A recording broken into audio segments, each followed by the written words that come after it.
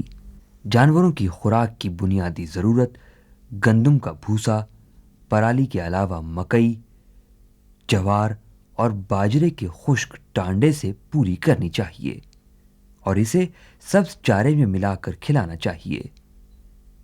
گائے بھینس کو اس کے وزن کے مطابق سبز چارہ 40 کلو گرام سے 80 کلو گرام اور بھوسا گندم 3 کلو گرام سے 4 کلو گرام کھلایا جا سکتا ہے۔ اگر سبز چارے کی قلت ہو تو اس کی مقدار کم کر کے خشک چارے کی مقدار بڑھا دینی چاہیے۔ آج کے پروگرام کے اہم نکات یہ ہیں۔ سبز چارے کی جو مقدار میسر آ جائے وہ جانوروں کو ضرور دیں۔ جانوروں کی خوراک میں تنوع یعنی ویرائٹی رکھنی چاہیے۔ خوراک متوازن ہونی چاہیے۔ دودھ دینے والے جانوروں کا چراگاہوں یا کھیتوں میں چرنا بہت مفید ہوتا ہے۔ آمیزے یا ونڈے کے اجزاء کو اچھی طرح ملانا چاہیے۔ خوراک خوش ذائقہ ہو اور اس میں کسی قسم کی بدبو نہ ہو۔ بیماری کے دوران جانوروں کو کس طرح کی خوراک دینی چاہیے؟ شفاخانوں میں ماہرین سے مشورہ کریں۔